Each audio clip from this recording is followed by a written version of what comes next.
I got so used to this format. You good? Hello, my friends. We are live once again. SelfImage. These are one of my favorite panels to do. My favorite conversations. I love speaking with every single person you see on the panel here today. International Leftist Coalition. We have my great friend Josanna Vaz. How you doing, my friend? Joe Biden. Josanna. Josanna, we are here. We are live. How you doing? I'm fine. Thank you for having me here with all of you that I love so much. It's always lovely to be talking to you and trying to figure out solutions together in a more global way to transformation. Thank you. Absolutely, and we also have one of my favorite foreign policy sources. I'll read everything she says. We also have Assal Rad join us once again today. I always love your perspective. Welcome to Friend and Leftist, Assal. Thank you as always, Nick, for creating this platform for all of us to have a space to speak. Especially the fact that we've been doing it so much lately. Hopefully, we keep it interesting for everyone.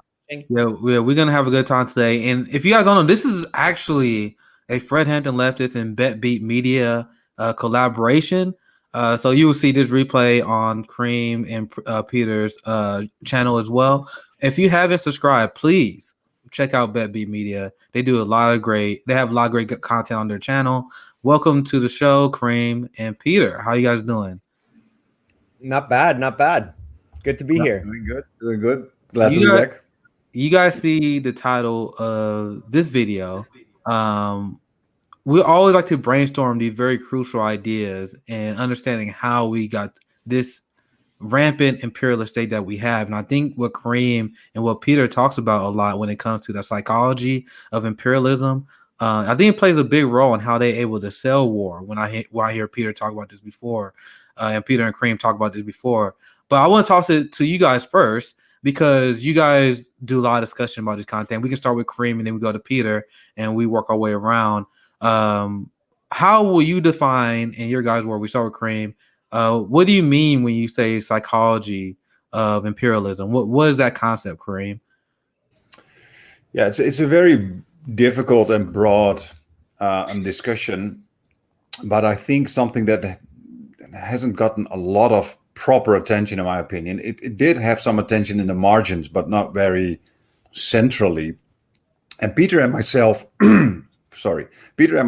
we are, you could say, political and social psychologists. So we try to tie the sociological and the political sciences to the psychological part of human behavior. And what you've seen in history is, and often people talk about post-colonialism. We are in a post-colonial world and all that kind of stuff. And I see Assal already with one eyebrow. Yeah, she doesn't believe in the term, and I totally agree with her. We are not in a post-colonial world. But the interesting thing is that we could say a kind of territorial decolonization in the 20th century, where settler colonialists would either disappear or they would settle forever, like in Australia and New Zealand, and we just call that their own country now. But there is something we haven't really focused on enough, in my opinion, and that is the psychological part of colonialism. That is the how can I say that, the intense psychological suffering and struggling of people who suffer not only under the physical part of colonialism, but also the psychological part of colonialism and imperialism. How the rhetoric, for example, that is being used by, let's say, public officials or in stories or even in religion, how that shapes people's self-image, okay? How that shaped the image of Africans, for example, who are suffering under colonialism, how that shaped Asian self-image who suffered under colonialism, how that shaped African Americans' image suffering under imperialism and colonialism, and the same with Arabs in Europe, for example. And I think this is such an important part of the discussion on imperialism. How the empire and the geopolitical dynamics, how that influences people's self-image. Let's say the way our public officials speak about Muslims, the way they speak about African Americans, the way our movies portray people all in a way to repeat that narrative of empire. You know what I mean? So what you often see, and that is what Josanna also said last time, is that you see a lot of people who grow up in this world, in this imperial world, who are not part of that so-called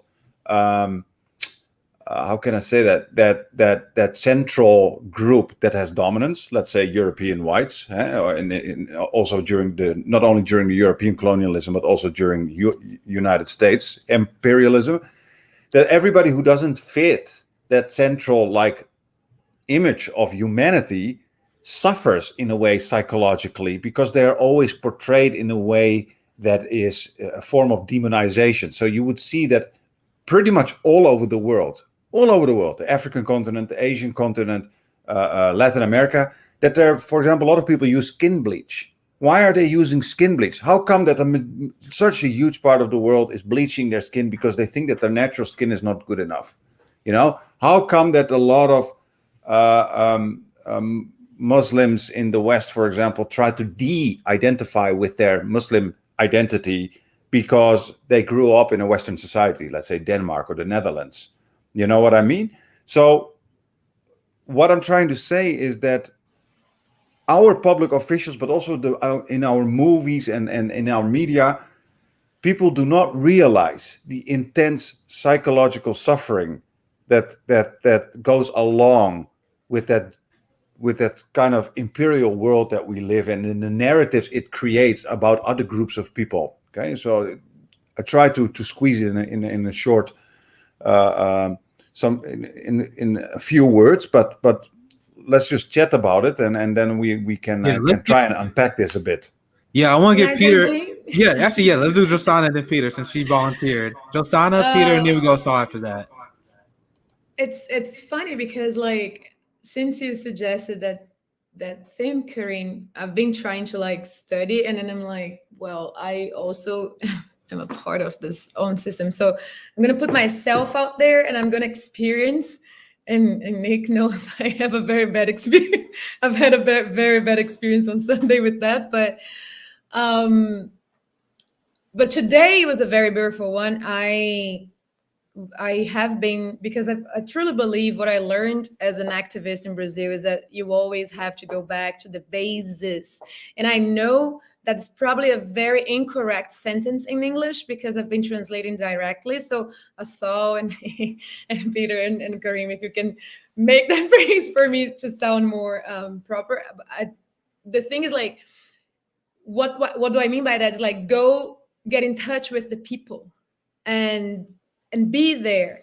Because sometimes I started as an activist, like when I started, like, I mean, I was born an activist, but when I started in a movement, like actual political movement, I was in the university and we would be in the academic side of it. And the people that were like helping us and orienting us, especially shout out to the MST, they would tell us, you have to go back to the roots.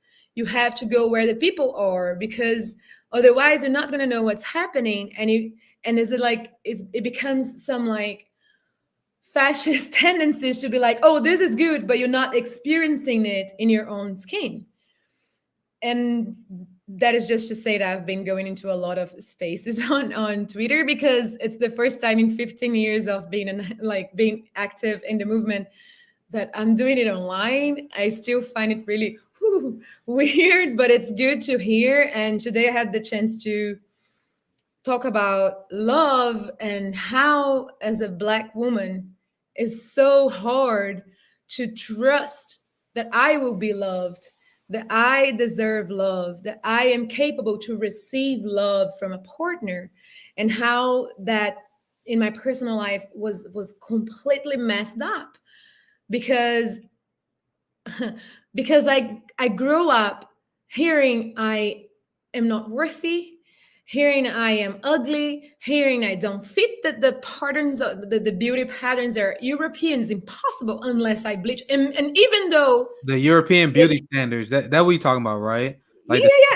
I don't fit the European beauty standards, and not just that. That's to like belittle the experience of being a Black woman, but I am also looked down because I'm a Black woman, because here I'm an immigrant as well from a Latin American country, and always comes this like imposter syndrome, because I feel like I don't deserve it. I was told that so much that me at this present moment, you asking me to have self-esteem is actually like, it's impossible for me. And I was looking at what are the 5 motives of imperialism, and that's where I found exploration, economic expansion, increased political power, the diffusion of ideological beliefs, and the spreading of religious beliefs and practices to others. And even like a quick Google of that is like, to others. It's not like you care to whom are you spreading it. You just go there. They're others. And that is such a dismissive word in that sense, because like that's what's been happening, right? Since we understand each other as we are right now. And it's extremely like, and it's not just like superficial. We cannot think that right now at this moment we are straight in the mind and we have like mental health, because we've been explored, we've been like exploited, and we've been like, Peter, I love to use the direct translation, calling exploration exploitation. They are actually the same. And it's too much to just ask a person to not have tons of PTSDs and exist as an individual able and capable to do so. So that works like that, right? So that's why I keep on calling the US the bully of the world, because now is the nation that's like exploring, exploiting, and forcing itself in other nations. But it started in Europe, right? It started in Europe, and it never been, people of color never had a voice. People of color never had just the right to exist. Just that simple right. You exist. You are loved. You are being filled with love. And therefore you have the right to exist. So when you grow, I remember hating myself, hating the way I look. And it's still to this day, I have an immense difficulty to look myself in the mirror and be like, oh, you deserve it. You look nice. Because it's not what I heard. So I hated myself because I had little to no representation and all the other things, right? Like all racism, and people doubt me. But I'm going to pass the word. Sorry. Yeah, thank you for sharing that, Josanna. There's so many things to break down, and the racist psychology that is hit, especially among the Black community when it comes to beauty standards. And I talk to many people because there's the standard of beauty that they impose on us is obviously blonde, blue-eyed, and when you see that hit all the time in the media, it can have a profound effect, especially on Black women and how they view themselves. So that's a very interesting point of view, Josanna. I won't pass it to Peter. If you want to comment on anything Josanna mentioned or anything Karim was talking about when it comes to the psychology of imperialism, I'll toss it to Peter, and then we get Saul in here up next. Yeah, so like this is just one tiny part of the overall picture, I think, like the overall psychological picture. And you can go back to how humanity developed, like how we became a different species. And when people look at the animal kingdom, nature, they'll often see like, oh wow, there's hierarchies all over the place. Like all sorts of animals have different hierarchical structures, and you'll have really stupid people who will look just at other species and say, well, hierarchy is pervasive. So hierarchy is just a natural part of human life as well. And in a sense, there's something right about that. But the reason why I consider it extremely stupid is because, yeah, you have those kind of hierarchical structures throughout the natural world. But what really makes humanity different, what makes Homo sapiens different, was that we were able to capture the gains of cooperation to a much greater extent than any other species. Like that's why we're here on the internet with computers and in buildings and whatnot. Like we were able to conquer the world, with good things and bad things, of course, because of that.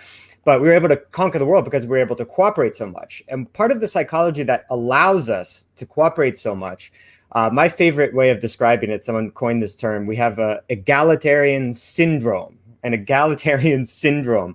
We feel the need for equality at such a basic level that, you know, when we see someone get punished for trying to dominate someone else, our pleasure centers in our brain light up. We love seeing people get punished who try to dominate other people. We have this really strong desire for equality, and that's what allowed our species to cooperate so much. If you are trying to like hunt big game, you can't do it individually. You have to have cooperation of a bunch of other humans. And you can't have that cooperation if one person is going to dominate the spoils of the hunt. Like, why am I going to bother cooperating with you guys on this hunt if one, you know, alpha male or female or whatever is just going to take most of the meat? Anyway, there's a whole long literature about this, but I think that's also part of the reason why some of the reason for the kind of phenomenon that both Josanna and Karim were talking about, like the pain that people feel in starkly unequal societies, whether it's a ethnic racial hierarchy or a status hierarchy or a hereditary hierarchy or even like a imperial country pecking order in the global system. That kind of massive inequality really conflicts with this egalitarian syndrome, which is part of our evolved psychology. But I've always been more interested in the kind of the opposite end of the psychological dynamics in imperialism or today's neocolonialism. And that is how do the people with power, how do the more powerful countries and their ruling classes, how do they understand how the world works? How are their brains working? And the thing that really strikes me is that it seems like since, I don't know, Rome, every single empire has always had like a nice story to tell themselves. Like, we're not just, you know, raping and plundering. We're actually helping other people. We're bringing them civilization. We're improving their living standards. And that always struck me because we were greeted as liberators. Remember when they said that? We were being greeted as liberators. It's crazy the lies they tell. But sorry, go ahead, Peter. I love that point, though. I love that point. Yeah, exactly. Like some idiot in the U.S. punditocracy said, like, the Iraqis, the grateful Iraqis will probably rename some grand boulevard in Baghdad after Bush because they'll be so happy. But they really do believe this stuff. And that really fascinates me because it seems like, why couldn't you just say, you know, we're the most powerful, we're going to dominate the world. People will, you know, have to suffer under whatever we deem they will have to suffer. You know, why not just take that kind of naked power perspective on things? Why do you have to explain it to yourself in a way that makes you look like a philanthropist, you know? So that, I think, is also part of we have a psychological urge for justice, for equality. And so I think that's actually a weak spot in forms of domination like imperialism, because you need that, or it seems like you need that to justify these types of actions, these structures. That I think that's a weakness, because if you can actually educate people about what's really going on, and we have to constantly remember, people don't get this education. Most people, the vast majority of people, do not get this education in the United States. So if we can do that, I think you'll have a better one, but y'all don't know. Yeah. Yeah. So if we can do that, then I think that will kind of break a link in the chain. I don't see how these kinds of arrangements, how imperialism can really work if the population of the imperial core, the United States, actually knows what its government is doing. And they write about this in IR theory for a long time. There've been people saying, you know, it wouldn't do to have international relations or international affairs, foreign policy. It wouldn't do to have the population very engaged in this and informed about this, because they get swayed by morality and their feelings and blah, blah, blah. But we, the smart people, the educated people that have you know, learned IR theory and understand that, you know, you have to be a rat bastard on the international stage, or else you're flirting with extinction for your own country.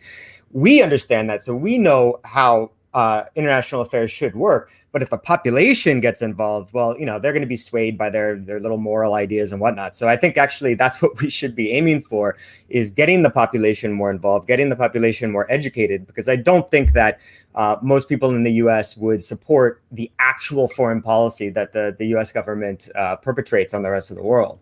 I'd definitely like to hear, I just read Assal's new piece this morning, which is really, really good. You should check it out. I'd like to hear, maybe we could use the U.S.-Iran relations as a jumping off point for a deeper, discussion. I'm gonna try to find the article, but while I do that, I would love to hear from Assal. So you have anything you want to share as well? Yeah, I mean, everybody brought up such great points that it's like hard to keep up and try to respond to all of them. But I feel like they all sort of come full circle, right? I think what Peter was explaining is so important, because there is this debate about how we see the world, right? And so often, and this, by the way, goes back to like notions of capitalism, right? When you talk about capitalism, that's our nature. Our nature is to be competitive. This is the argument that's made, and therefore it's a competitive system, and therefore that's the best system in the world, period. That's the argument that's made for capitalism. Of course, what Peter was pointing to is the exact opposite, that we are actually, now it's not to say that we're not competitive, right? But believe it or not, we can have layers and multiple kinds of sort of natural inclinations that formulate the complexity of a human being. And so while there is a competitiveness, we are far, far more cooperative, right? That is our essential nature. I mean, almost every single thing we do every single day requires cooperation, right? Everything you're doing, you're cooperating with other people, you're following a set of rules. Those are 98% of the interactions you have on a daily basis. Very rarely do you actually have extremely competitive sort of interactions with other human beings, right? So our world is driven through cooperation. And the reason why this comes full circle is because the pathologies that we're talking about, right? This is about the sort of like psychology of imperialism, the psychological impact of imperialism. There is a reason why there's a psychological impact. It is literally unnatural to us. We are told that we are inherently violent. Violence is unnatural to us. And here's a simple example. Have you ever scrolled through a video, like a video feed, and they have to put something up that says graphic content? Because people recoil at violence. Do they ever do that at the sight of puppies? No, because no one cares. Everyone's fine with that. Do they ever do that when they want to show you a baby? No. But if there is something gross or violent or bloody, there have to be these warnings, because people naturally recoil. Have you ever heard a parent yelling at their kid and gotten physically uncomfortable from hearing it? It's because we don't like it. And, Peter talked about the psychology behind this, the sort of evolution behind how we became this way. But let's take another approach. Look at almost every religion, right? Look at like one thread within most religions is this idea of just desserts. So whether it's through reincarnation, whether it's through an afterlife, whether it's through punishment in this world, most religions adhere to this concept that there should be some form of justice, that if someone does something bad, somehow there will be a balance, some entity, some deity, something will balance this out, because we are uncomfortable with ideas of injustice. All of these things are part of our natural society. So while we're fed this idea that we're competitive, we're actually really cooperative. And that's why we're so uncomfortable and have so many psychological impacts that come from these forms of dominance, one of which is colonialism. And, this conversation immediately made me think of Fanon, right? And Wretched of the Earth.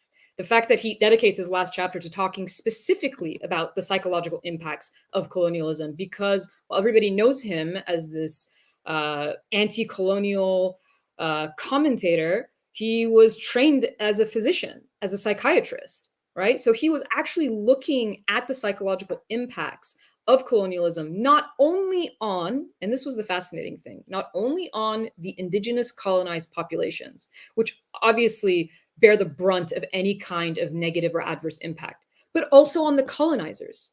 He actually looked at how European officers became violent with their partners, or had psychological issues with the actions that they had to carry out. We see the fact that in the United States, veterans, how many veterans commit suicide? It's the #1 reason for veteran death. Why? because we are uncomfortable with these things. And so this idea that, the United States is the most powerful country in the world, it's the largest empire in the world, it's the richest country in the world, and yet it's not the happiest country in the world by any index, by any measure. How do we end up in this place? How do we end up being one of the most prescribed populations on earth of antidepressants, anti-anxiety medicines? There's all sorts of reasons, and I don't want to reduce it to this concept, but within the confines of this conversation, I think it's so important to connect these dots. What we are naturally inclined towards, and then why, when we do things, why our societies manifest in ways that are uncomfortable to us, those things manifest as psychological issues for us as well. Yeah, I'd like to jump in on some of the things that have been said. Yeah, Josanna can go after Karim, but go ahead, Karim. Yeah, so I think Josanna said a very important thing. That is that she and I really love that she brought that up, because that also doesn't get enough attention. And that there is this kind of massive collective PTSD that's going on in the world. It's pure post-traumatic stress disorder that you see among a lot of people who have suffered psychologically under colonialism, whether it's minorities within empire or whether it's people in former colonies, like in Malaysia, where I have lived, but also here in Hong Kong. The amount of racial hatred you see, and the amount of self-hatred and inferiority feelings you see among people is insane. And I always say one of the most powerful ways of creating that among the people was through religion and education. Especially education was one of the most powerful systems. I've read some sociological accounts of Dutch colonial officials who were in Indonesia and who literally were writing policy to make them engage in Dutch education, because then you can create a sense of inferiority towards the Dutch white man into the Indonesians. So they literally knew we need to educate them in our system, so we will educate them with a kind of inferiority. And you see that too today in every single country almost around the world. And that post-traumatic stress disorder is so important, because Josanna said it in a very direct way. Like you look into the mirror and you see something that has been demonized for so many times that you think it's not worthy of love and respect. And even though for all of us it's very different, most if not all of us struggle with it in our own kind of way. Women have it in a very different way, of course, when related to beauty standard, but we all suffer in it in one way or the other, whether it's Nick, me, Assal, Josanna. Like, for example, I grew up in the Netherlands. I'm half Algerian. My dad comes from a former colonized country. My mother is white. And even me as a kid growing up, always struggling with assumptions from people when they hear your name, always struggling with judgment of people about my father and his culture, and assuming that I have all these things in that I am like this or like that, purely based on these assumptions. And you struggle with that your whole life, and it's so difficult for you to, especially when you're a teenager, to find a way that you, in a world that's so hostile to so many aspects of your natural background, to find a way to be completely calm and happy with who you are in a world that continuously hammers and demonizes on your natural self. Whether you watch Hollywood movies, whether you watch the news, whether you watch politicians talk about people who look like you or people who come from similar kind of cultures like you, it's continuously you need to defend that self-image against a hostile world continuously. And that is so detrimental to people's psychology. And a lot of people don't realize how imperialism is so destructive emotionally and psychologically to millions or even billions of people around the world. I think that is very important. That's number one, post-traumatic stress disorder. And number two, I wanted to also quickly jump into what Peter said. And you said that you're very interested in what actually drives the mind of these powerful men and women, and in particular men. I I agree with you to a certain extent. I think the social sciences has for a long time already had a bias, what we call a perpetrator bias. We're always interested in what the perpetrator does, whether it's the racist, whether it's the dominant, socially dominant oriented person, but we hardly ever really investigate the marginalized, okay, the people who suffer under the boot of empire. That's why decolonial theory is still so marginal, because it just didn't get proper attention. While social dominance orientation, for example, is a huge theory, you know. So you say, okay, we have this natural tendency to still justify, you know, why we are doing something, even though it's evil, you know, like imperial domination, settler colonialism, rape, plunder. But I think these people are often not purely justifying, because even these psychopaths feel the need to justify into a kind of moral system. I actually think that they often justify to make their victims believe that what they're doing is good. So purely what we talked about, mental colonialism, to mentally colonize people to such an extent that today we can go to Indonesia or Malaysia and you will have loads of people still saying that the British Empire was there, or at least in Malaysia and in Indonesia was the Netherlands, was there to civilize and modernize the people, even though they became poorer than ever before, and they were raped and abused and horrendous things. I mean, what the Brits have done in Malaysia, it's unbelievable, you know. So, but by justifying it through education, through religion, everything, you get that mental, psychological effect that makes people like Josanna, but also myself and maybe Nick and maybe Assal and maybe even Peter struggle with post-traumatic stress disorder, while at the same time it helped the imperial power to make people like us and others internalize our own victimhood. You know what I mean? Which helps their imperial domination over other groups of people. And to today, it still happens with politicians in the United States saying terrible stuff about Muslims, about gangsters, about criminality, and just keep repeating that internalized self-hatred into us. You know what I mean? So yeah, that's something I wanted to say. And just Nick, Josanna, yeah. Yeah, I think Josanna was up next, but there's so many good points. But I'll allow Josanna to chime in. Go ahead, Josanna. Just to Assal's point, I actually love it. I'm gonna definitely read that article. I and also what Karim brought in is just that, like, it reminded me so much of Albert Camus when you said that you're Algerian, and because Camus yes, was Sartre's favorite, right? And he's talking about, I don't know how long, when was written, but he's talking about the imposter syndrome in his book, The Stranger. Is that the name in English? O Estrangeiro. Yes. Okay, thank you. He's talking about that in that book, right? He comes back to his hometown to because his mother died, and he ends up like accused of the crime. Like it's that's the whole struggle of what he felt as an African man in Paris, as a writer and a philosopher. And we need to be as human as possible when dealing with science, because science is the most pure expression of ourselves. And if we put an academic wall in between the individual, the human being, and science, it's never going to get to the deeper point that has to make. Because you see a philosopher suffering with imposter syndrome, because he was from Algeria. And I've been reading, digesting one of Jung's essay that's called The Undiscovered Self. I started reading it long ago because I felt like I was having a midlife crisis.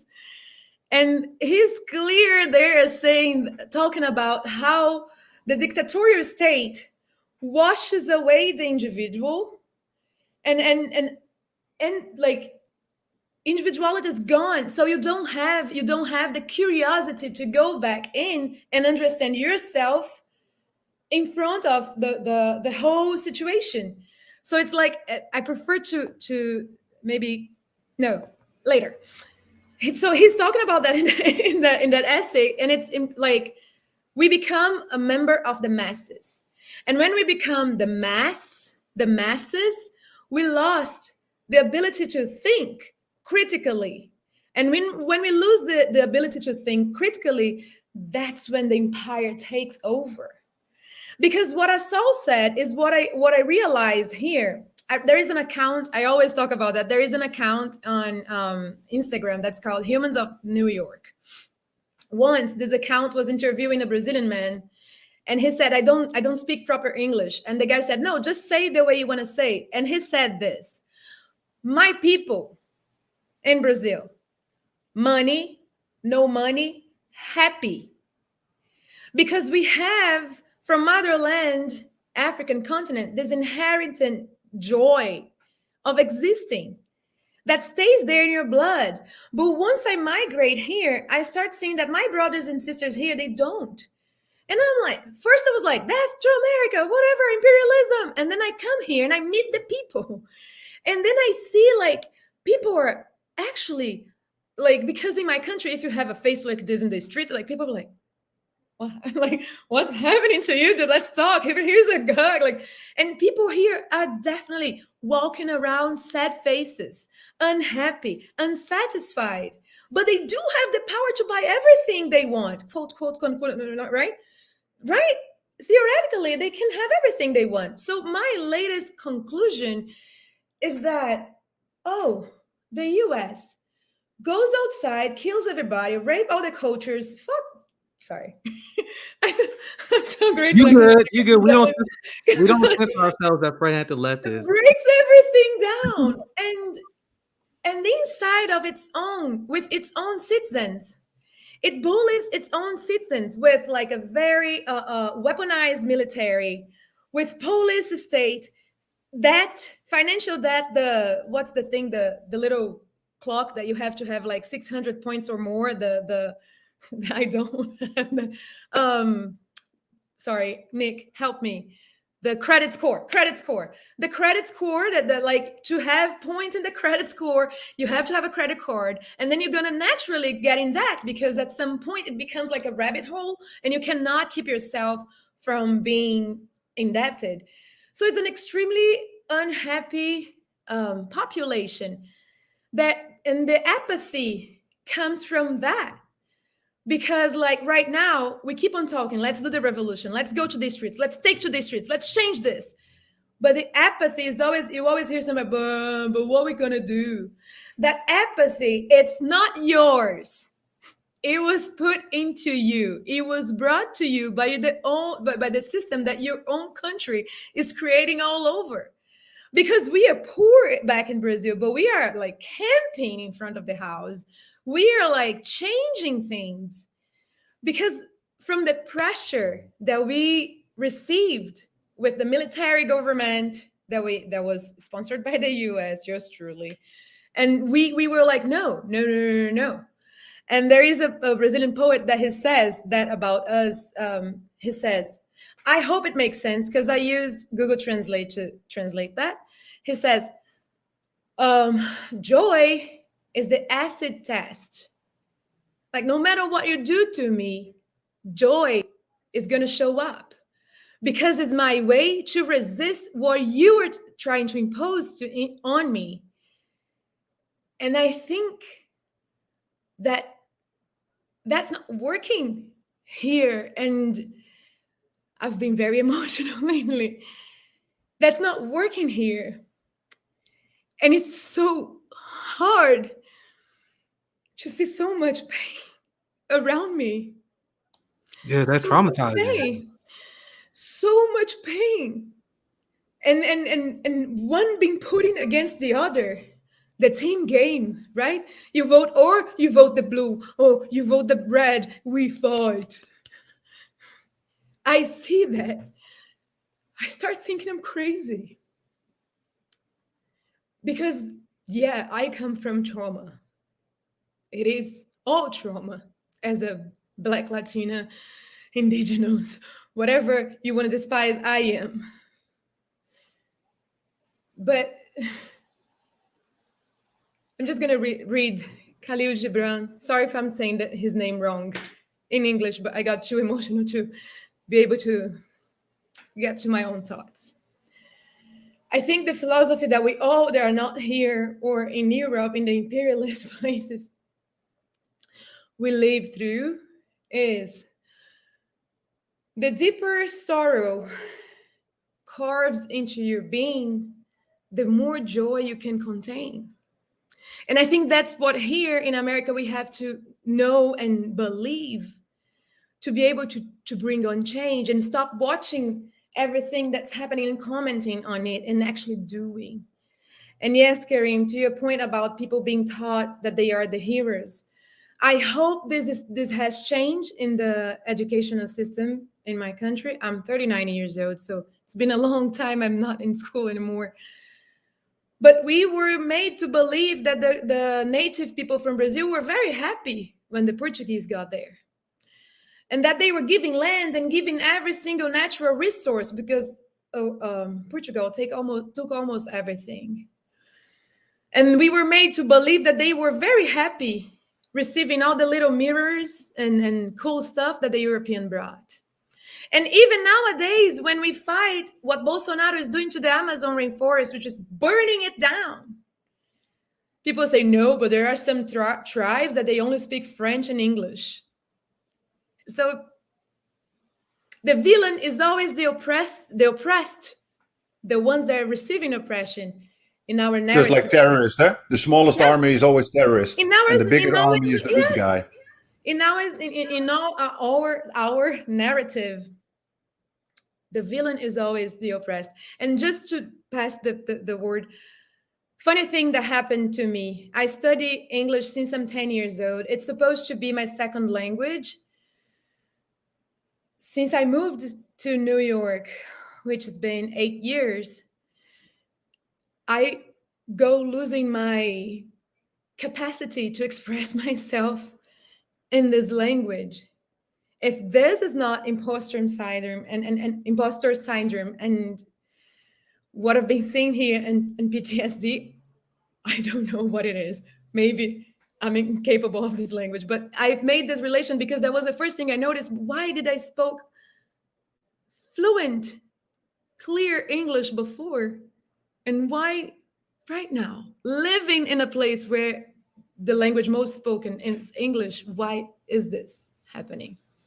I have that with French. I spoke French perfectly as a kid, but I've completely lost it, and I'm not completely lost it, but not as good as before. But I saw a very good question. I want to get back to that, Nick, if you can do that for a moment. I think the name was Carrie Matthews. I'm not sure. Carrie Matthews. I'm gonna find a comment. 1 second. Go ahead. Yeah, I really want to reply to that. So Carrie Matthews said something about how the psychological theory or therapy is in a way normalizing, what was it again? Like normalizing the kind of abnormal behavior you would see that justifies the kind of system that we're living in. I would love to read that question. Carrie Matthews, I think, was the name, if I'm not mistaken. Yeah. Yes. Okay. Yeah. So this is a very, very good question, Carrie, and I actually go into that question in some of my articles. So if you're interested, do read them. They have been quite impactful, to be honest.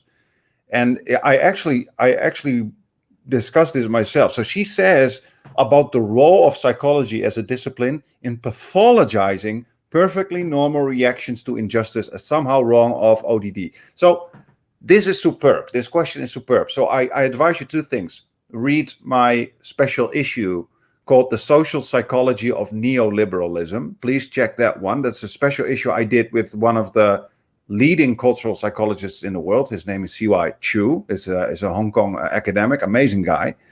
And we actually tap into this question in The Social Psychology of Neoliberalism. So check that out.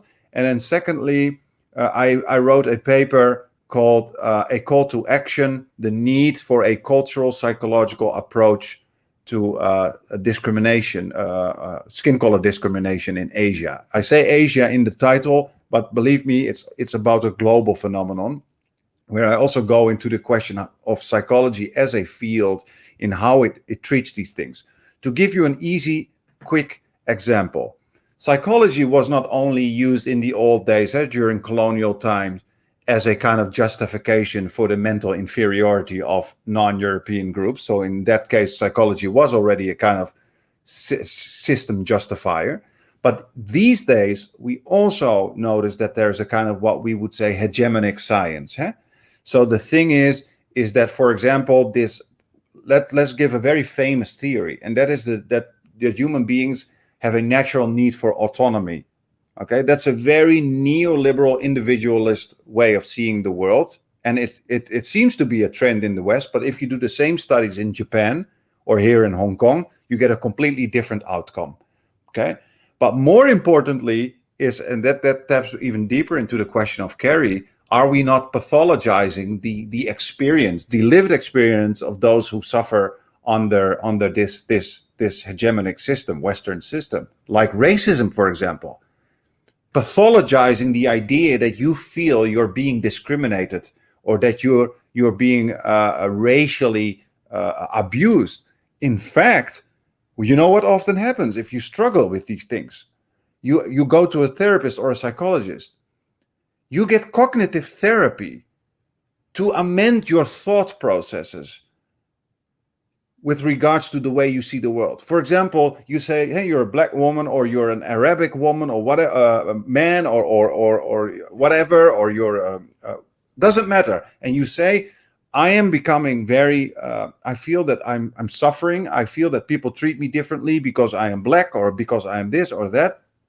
You go to your therapist, and in typical Western therapy, you get cognitive behavioral therapy, and in particular cognitive therapy to amend your own perception of the way the world treats you. In other words, we are not engaging in a system, in a, how can I say that, a massive movement to change the system, but in fact we are pathologizing the person who experiences it, that he or she needs to think differently. Okay, you get cognitive therapy, you get even medicines. Oh, you feel discriminated? Take a pill.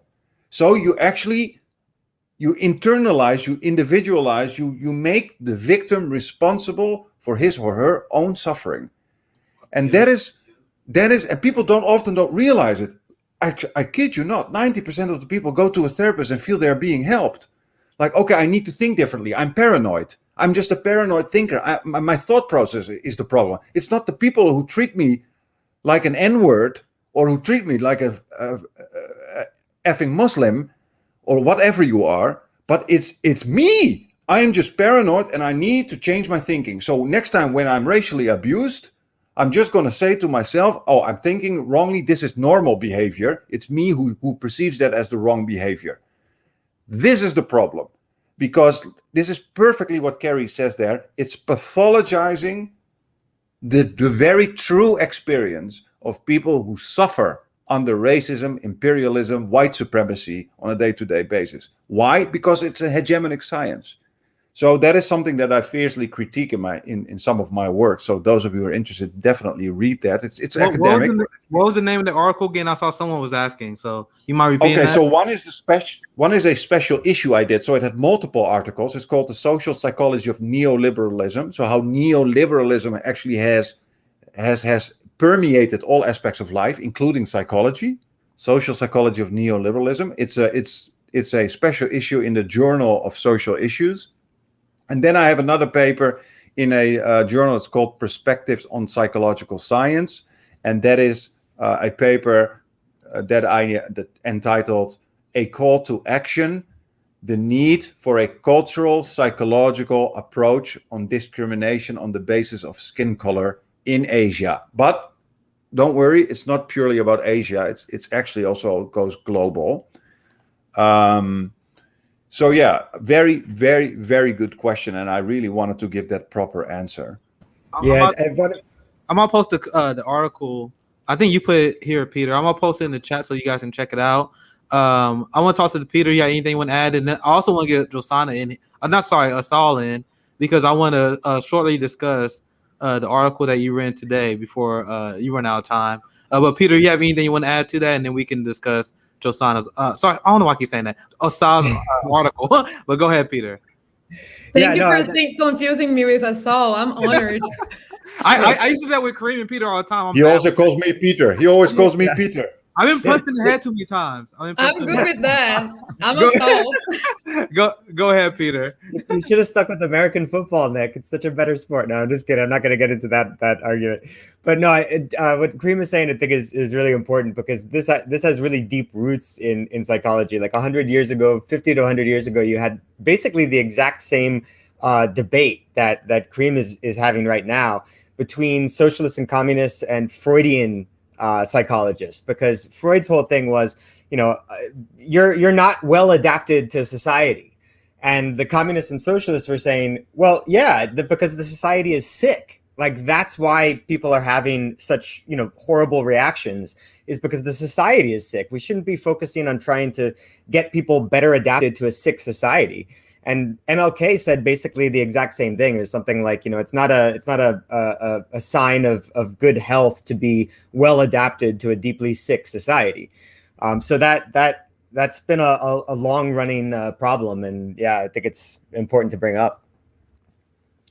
Go ahead, Saul. Sorry, I was just gonna say, like, on the heels of what obviously Karim and Peter are talking about right now is, I think sometimes people don't realize how pervasive what they're talking about is, right? Like, you assume you always assume macroaggressions when you think of something that's racialized. When you think of imperialism, you think of these sort of like very strong issues that take place. And because if you don't see that in your everyday life, you think like, well, is it that big of an issue? Like, so often, exactly to Karim's point, which is like, you sort of, instead of blaming the society, you blame the person who's victimized. You hear comments like, oh, they made it about race. Like, is everything about race? Yes.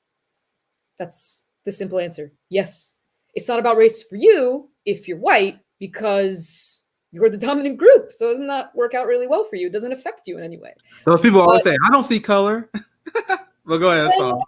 I hate that too, as if it's like some kind of consolation. Like, I don't see that. It's like, well, then you're not paying attention, because it's simply not true, right? It's the frustration of the microaggressions, right? It's the fact that these things happen so every day that you don't even realize they're happening around you. A simple example in terms of, again, the frame of imperialism. When you look at the commentary from January 6th, the riots at the Capitol, when you look at commentary about like the DC having a military presence, what were all the comments? Oh, it looks like Fallujah. Oh, it looks like Beirut. Oh, it looks like, it's like, no, it doesn't. It looks like America. And by the way, all those other places look like America too, because that's the country that bombed them, right? That's the country that made them look that way. So not only is it doubly frustrating because it completely ignores the role of the United States in creating that kind of chaos, of imperialism historically, in creating that the violence that's been imposed on those places, but it also makes it seem like violence is natural to those places and so unnatural to us that when we witness it, it always has to be akin to something else, right? If you see the debate, the comments around of the abortion law in Texas, what was trending? Texas Taliban? No, that's just Texas. There's nothing to do with the Taliban. That is Texas. That is the US. We have an extremely religious right in this country. It is insane that every time you want to describe something negative, it's described as something un-American. It's described as something brown or black, because that is what we associate with negativity. And it's so pervasive that you do not notice how much is happening. But do you know who notices it? The people who are the victims of it. We notice it all the time. Yes. Every time I hear that comment, I hear it. I hear anti-Iran comments every single day. Probably nobody else here notices them. Why? Because it's not your country of heritage. So it's not something that you necessarily notice, but it happens every single day, right? It's the way that our government goes about doing things is literally insulting to our intelligence. The fact that President Biden actually tweeted today that the US is no longer at war is the most absurd thing. I don't even know how to react to the US is not at war anymore. Like, then what are we spending $2 billion a day on? Like, it's the amount that we are gaslit by our own government and the people around us is what creates these psychological frustrations. And Karim talked about it again. It's like, it's never addressed as what is the societal issue that comes up. It's the angry Black woman. No, that's not the issue. The issue is why people are angry. And they're not angry just because they made everything about race. It's actually that everything was made about race. It has undermined their ability to live, and now they're just openly talking about it. And so that's the sort of like clash that you're seeing happening. But, and I reiterate this point because I think what Karim said is so important. We have to stop blaming the victims and start listening to what they're saying and what they're complaining about. There's so much to unpack. There's so much great information from A1 on here. This is exactly why this panel is one of my favorites to do, period. Because I'm trying to wrap up what you guys said, but there was a lot of talk about trauma. And now to go back to what Saul was talking about, and I kind of joke there because there are people that always say, and they always white, they always are. They always say, "Oh, I don't see color," and I don't remember who said it. Maybe I don't think I'm mad. I can't quote this person properly. I forgot who said it, but they said if you say you don't see color, that means you're not seeing my trauma. You're not seeing the violence that the state is putting me through. That's what we hear when people say stuff like that. And you guys hear Josanna's amazing speech, and obviously there's a lot of trauma there. She's openly admit that there's a lot of trauma. And I had this conversation with CJ earlier. A lot of people don't understand, especially if you're the privileged bourgeoisie class. They don't understand the trauma that is state violence. So when I say state violence, I'm not talking about just the thugs in uniform. I'm talking about evictions. Evictions are violence.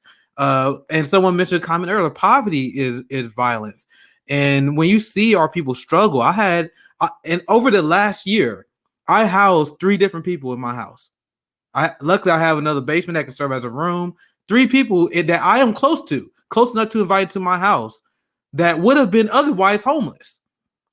I see people who have kids who barely able to feed themselves and their kids. And people wonder why I am so radical. Oh, Nick, you're so radical. I live this shit.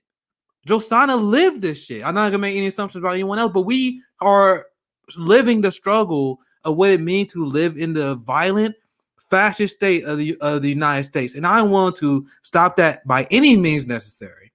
And there are a lot of people who you gotta ease caution. Oh, you gotta take it easy. We don't have time. We either mobilize the army to fix the problem by either means necessary, or we will die.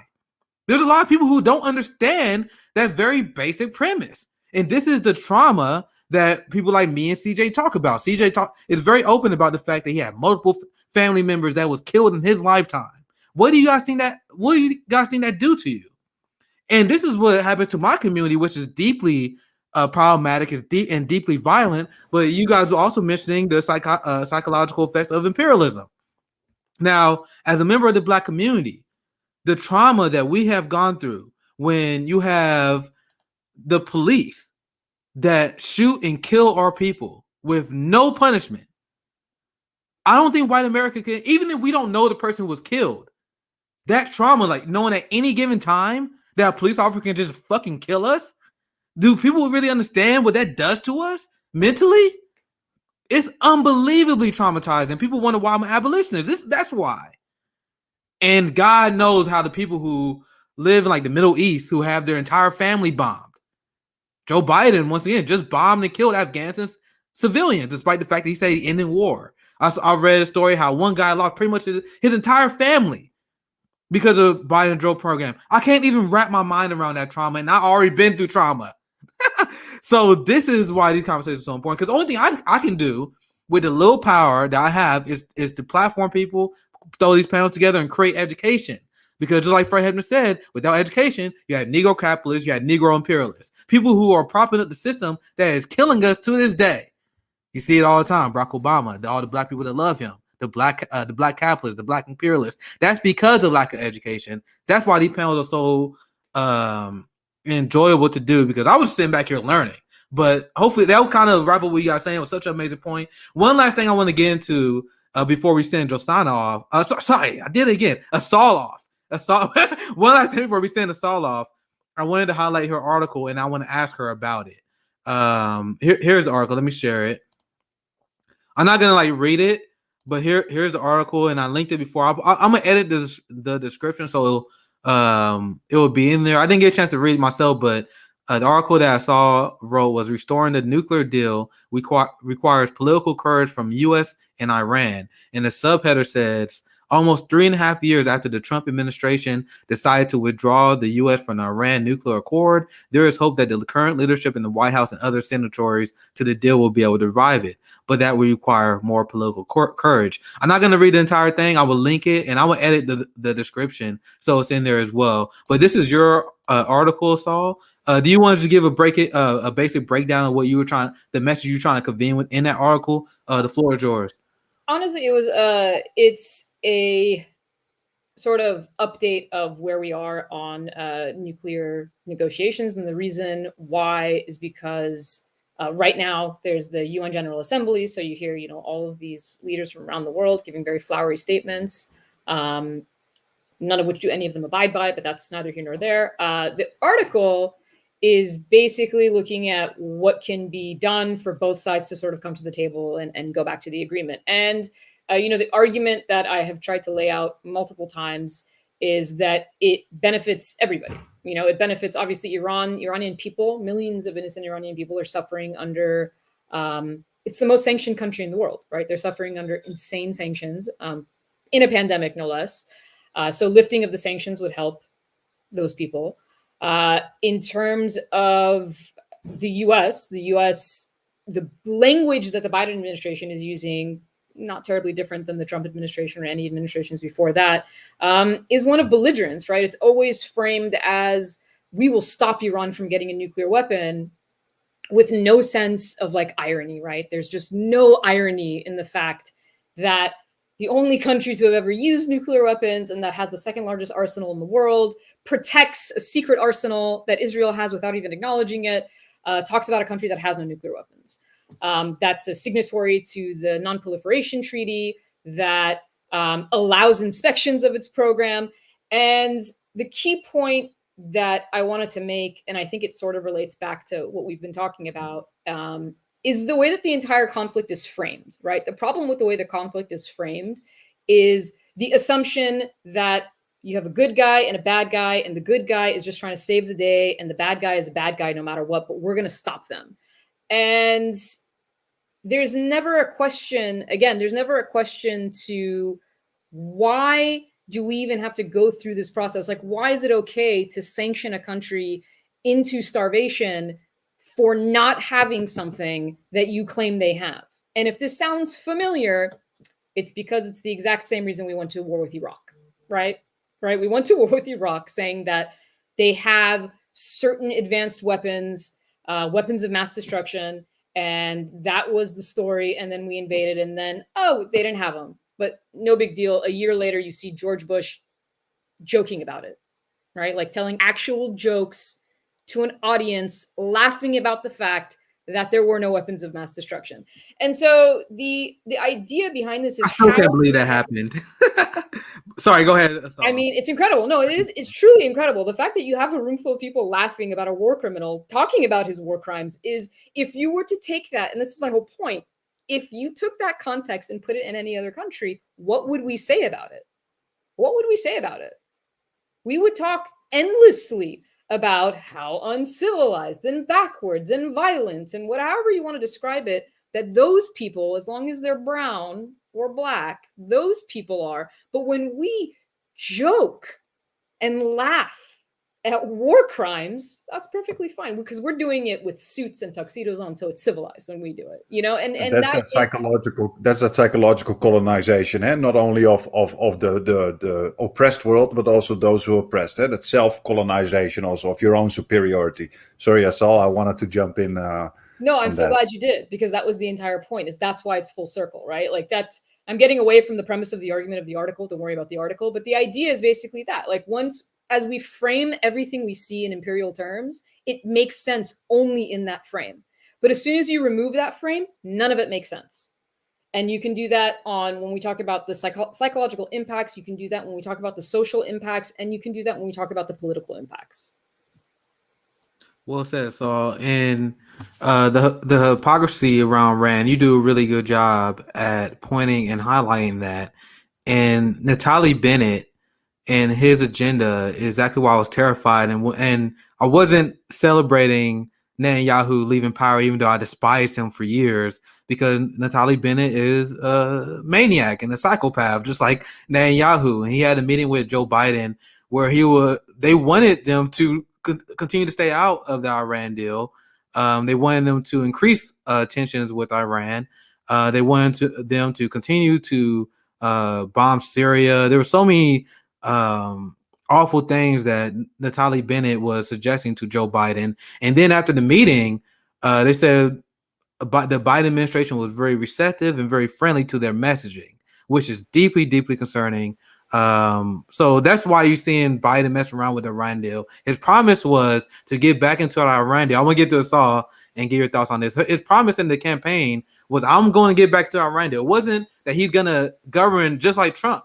Like everyone was saying, you had Iran minister that's saying, yo, there's no difference between how Biden negotiating and Trump is negotiating. Am I getting that right, Assal?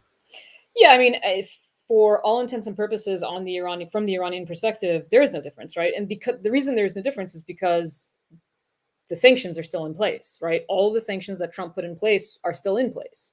And this is, interestingly enough, this is from an administration who, when they weren't in power, when Biden was a candidate, specifically talked about sanctions and COVID relief.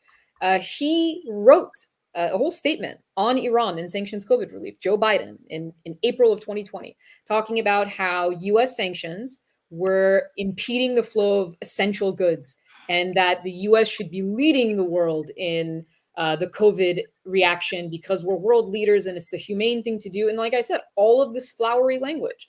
And where are we? Like 9 months into his administration? Nothing. There's a lot of talk, but the key is the follow through and the way, just because it's a new president, just because it's a different political party, it doesn't make the situation any different. It doesn't make it more sort of, like I said, more civilized because, now there's a Democrat sanctioning an entire population of people in the middle of a pandemic. It's the same in terms of impact on actual human beings. It's the same policy. And so there were steps that could have been taken by the Biden administration, but, at least apparently we're not at war anymore. So all wars have ended. And yeah, that's such an unbelievable lie. Go ahead. I want to say this and I'll get Josanna here because that's such an unbelievable lie because sanctions are an act of war. And that's the gaslit that they're hitting us with.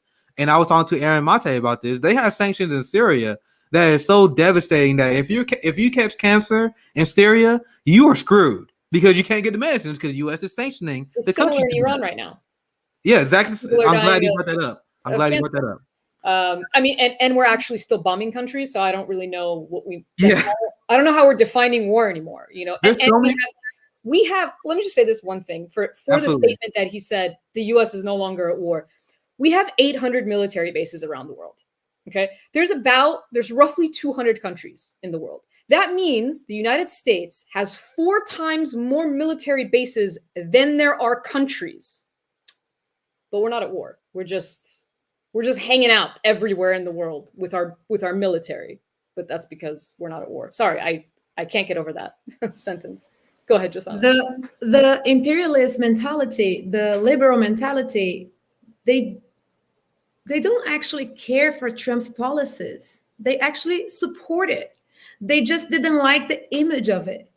So now you have Biden and everybody's like respecting the US again. And then like Trump is silenced in his, like the way he speaks. But like the policies are the same. Like come on, what is happening in the freaking border right now? You have police on horses whipping immigrants, Black immigrants. And like, that's the same thing. That's the same policy. He kept most of the policies, but it's blue. So the blue team is winning and everything's fine for the blue team because they still investing money. They still making money out of it. They can rest. Yeah, this kind of projection reminds me also of that whole, and you see that a lot in the West. northwestern Europe, where I'm from, this kind of projection, like you see that a lot with the Islam debate you see in, for example, the Netherlands. The Netherlands is totally obsessed with Muslim world and Islam. It's Orientalism is one of the biggest things over there, and you see that debate, like you see it so trendy to say that the Prophet Muhammad, they would say that the Prophet Muhammad is a pedophile. He's a pedophile. He's a pedophile. Your religion is sick. It's a pedophile.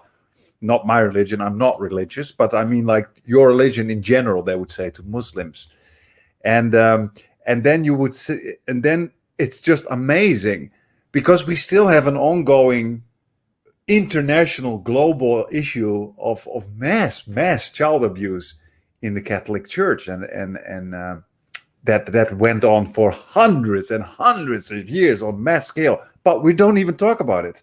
Like, we have serious cases, like in the Netherlands, in Belgium, in Canada, it doesn't matter. But that is that kind of what we just said, that and what Assal said as well, like that you don't, when one side is doing it, it's the good guy, or like even you can even joke about killing so many people in Iraq as George Bush. I never forget that scene. He's like, nope, not here.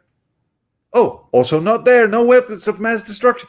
And this was just, I mean, through some estimates, millions of people have died during that war, and you're just laughing. And it's not even a big thing, But like Assal said as well, imagine Xi Jinping of China doing such a thing, or any leader from the non-Western world that is not aligned with the United States. It's just impossible. We would hear about it for months at least, you know what I mean? So there's that weird kind of dichotomy you would see with the perpetrator versus the victim, and that also brings us to that other kind of psychological effect by calling the smaller guy terrorists and the big powerful army the good guy. The language is very powerful. The language you use into shaping people's ideas about how you think about different groups. For one group you say terrorists, for other group you say militants, for other group you say the army. And they do the same in Syria. When they are against U.S. empire, they're terrorists. When they're in favor of U.S. empire, they're militants, or they're moderates, even moderate rebels. Can you imagine? I mean, and this is language. This is pure psychology. What that does to you, you start to look at different groups of people in different ways. So, a very powerful thing to keep in mind when we hear all these narratives in our media and from our politicians and such. I just want to get Peter in here for give him the last thought, and then we're gonna shift to the next topic. Peter, you got anything you want to wrap up this little discussion with? I guess just like one thing that I was thinking of was the difference between colonialism and neocolonialism and the potential psychological effects. And this is, I'm just going to speculate entirely because I don't know. I haven't read anything like any serious scientific inquiry on this. But my speculation is, during the colonial era, you had, direct domination. You had the foreign army in your country. You had a colonial government running everything. You had the foreign country's flag, everywhere. And then in the neo-colonial era, or what, Assal hates to hear, and I have adopted that as well, like the post-colonial era, is when you got rid of the army, you got rid of the colonial government, and now you're independent, wink, wink. But the economic relationships are essentially the same. So it's like, I don't know if you've seen the movie Queimada or Burn with Marlon Brando. And he's a British agent somewhere in the Caribbean, I think, and he's trying to argue that you should rebel against the colonial power, and it'll actually benefit you rich guys more. And he uses the analogy of like, you're married, but then imagine like your mistress. The mistress is so much more convenient because you don't have to spend so much money. There's no commitment there, and that's basically describing how neocolonialism differs from colonialism. So in that era, when if you're growing up in a neo-colonial country that doesn't have any real economic independence, that's still dominated by the same owners, the same corporations that used to dominate during the explicit colonial era, I wonder what the difference in psychological effect is there. And I wonder if it makes people feel more blame themselves more, because in the past you could at least, once you get to a certain level of understanding, you could recognize that your position, your pain, your suffering that you go through is caused by this direct colonial relationship. But then once that leaves and it seems like you're independent, then I would imagine it's a lot easier to blame yourself and your own group. Like, oh, the reason why we're suffering is that we're so incompetent. It's our fault, because it's so much harder to understand neo-colonial relationships, to understand how the system works to keep countries underdeveloped and poor, not through these direct means that you can easily see, like the colonial soldier patrolling the street or the colonial governor in a nice mansion. Instead, it's these invisible economic relationships, and I would imagine that might have an even worse psychological effect if it results in people blaming themselves and their own countrymen. But anyway, that's just my speculation. Yeah, well said, Peter. And this is why I'm thinking about making this weekly, because there's so many things to talk about here. And I appreciate your time, Assal. I just want to take this time to send you off, and I want to pass the floor to you. Is there anything that you want to plug and promote? We have one more thing we're going to cover. We're going a little bit long, but I'll pass the floor to you, Assal. It's always a pleasure having you on. Anything you want to promote before we send you off? No, just that I thank you, Nick, again for doing this every week and for having us on, and obviously to everyone else, Josanna, Karim, and Peter. I feel like we're just like friends sitting around and chatting. So maybe one day we can all do this in person. Yeah, over a beer, that'd be fun. In Hong Kong. But just to definitely come over to Hong Kong. Definitely, yeah. Please. To you and to the audience and to anybody who's watching and really engaging with these conversations and these arguments, because I think that's really the power that we have, right? The power that we have is to have these conversations and hopefully be able to engage with other people about them. So just sending me off on a thank you. Can I fangirl, Assal? I love you. Can I do that? Always. Thanks, Assal. One thing that I was Great having you on. upset about was Josanna talking about the fact that when she looks in the mirror, she doesn't know if she's pretty. I think that was the most upsetting part of this entire conversation that made me angry at imperialism and colonialism all over again. I think the whole world would agree that Josanna is very, very pretty. I don't think that's a problem Not because here. I want to draw attention to anybody's physical appearance, but just the idea that somebody would be so impacted. And I understand it, actually, obviously, for my own reasons growing up in the US. I understand that. And it's unbelievable that this is still happening, that people still feel this way. So just to say that. Anyway, make sure you guys follow Assal Rad on Twitter. Probably one of my favorite foreign policy follows by far. Thank you for coming on the show. I can't wait to our next conversation. Yeah. I have one more thing I want to talk about. Because this was flowing around, and I've seen a few people on lefty media talk about this. Tosi. And I know Karim has a lot of thoughts about Tosi. And I am blown away by the headline I seen. And I say headline because I do want to preface this by the fact that I did not see the video yet. We are going to watch the video together. It'll be our last segment tonight, because apparently Tosi went on Tucker Carlson and now flanked him to his right and was defending drone strikes. So once again, I ain't seen the article. I've seen people talk about it, so I didn't see the video. So we are going to react to the video because I think this is the first time that you guys are seeing it. Let me. I just had it. Let me find the link. Here it is. So let's watch this, and I want to get your guys' takes, and then we wrap up after that, because this is actually unbelievable. My opinion of Tosi at this point is pretty low, but even this was pretty shocking to me. So let's watch the video. Let's react. It's gonna be painful to see, man. I haven't seen it yet, so yeah, I actually haven't seen the video. That's why I want to watch it so I can be fair. I'm gonna put my headphones on so it doesn't echo. 1 second. I still haven't had a chance to actually watch the video, but check this out. This is about 2 minutes. Let's see what Tosi has to say. Congressman, thanks so much for coming on. So you get to lie. I mean, this will not shock you because you've seen it so much, but you get to lie about the loss of human life. You get caught and nothing happens to you. What kind of system is that? So what I'm thinking about, I think the premise of this conversation is when the Biden administration was lying when they did that drone strike, and they said they killed the ISIS-K militants.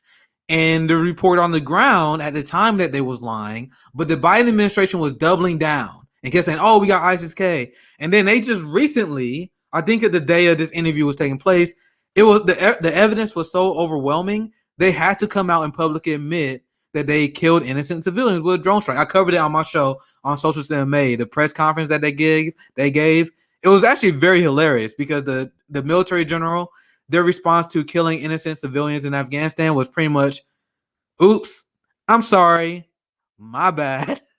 Anyway, that's what they talk about here. Go ahead. Correct me if I'm wrong, but wasn't part of the reason why this came out in the first place was because the guy that they killed and his family was an aid worker that was employed by some organization in the U.S., right? So they wouldn't have found out if it weren't for that connection, right? That's insane. Yeah, I'm glad you brought that up. So, and that's what I was talking about before. It wasn't like the Biden administration, like, oh, I have this epiphany. I'm so sorry that we killed it. No, they had to. they came out with a press conference and they admitted it. So I just want to give that backstory of why Tucker is asking this. So I'm gonna start the video over, just so you guys have that context. Congressman, thanks so much for coming on. So you get to lie. I mean, this will not shock you because you've seen it so much, but you get to lie about the loss of human life. You get caught and nothing happens to you. What kind of system is that? I mean, this kind of accountability is critical. I want to point out first that anytime there are civilian casualties in war, it is tragic and terrible. Yeah. War is a terrible thing. And I think it's important for the American people to understand that Islamist jihadists are continuing to wage war against us. The fuck? And the Islamist ideology, not the same as the religion of Islam, but this is just ideology. I'm gonna try to play the video to the end, but that's atrocious. I cannot wait to get Kareem's and your guys' thoughts on this. But that's like I said, this is my first time actually watching the whole video, and we are less than halfway through this. I told you guys I only read what she said, but it's already worse hearing it. Already. The reason I'm laughing is because you guys are doing like, there was this old show on MTV that the guy was watching the clips and like, what's happening here? Like, it did this. This worse than I thought because she immediately went into her Islamophobic bullshit. But anyway, I'm gonna rewind it just shortly and then let's continue. To us. And the Islamist ideology, not the same as the religion of Islam, but this Islamist ideology, which is a political ideology that inspired the terrorist attacks on our country on 9/11, is the greatest threat that we're facing right now in this country and the world. It is the foundation of governance of so-called Islamic countries like Turkey and Iran. And I'm sorry, the biggest threat that we're facing right now is random people in the Middle East. I am not my people. Is he also saying Islamic countries like Turkey and Iran? Is he literally saying that? These are the biggest threat to.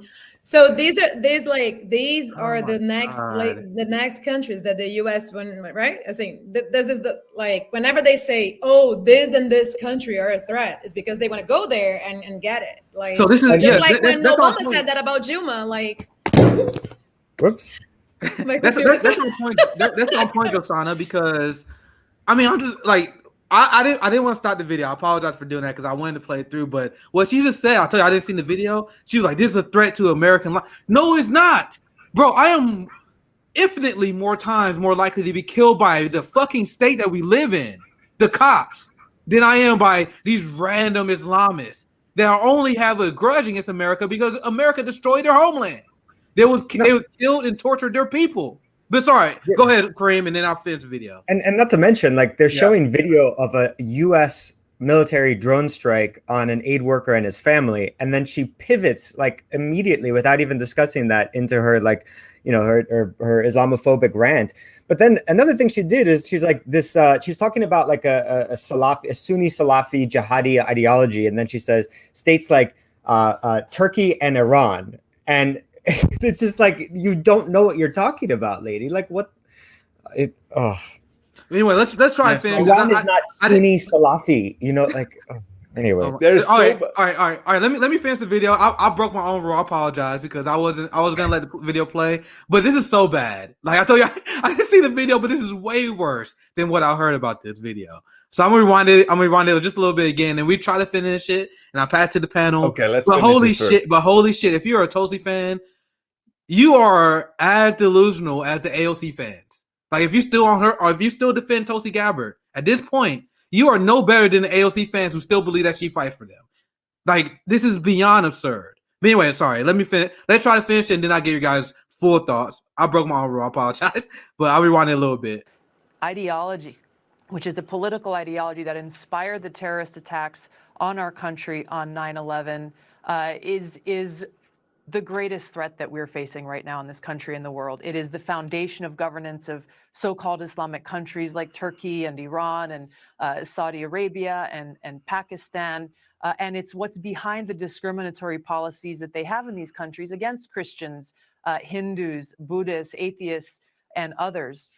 So as long as these Islamist jihadists are waging war against us, we have to work to defeat them militarily and ideologically.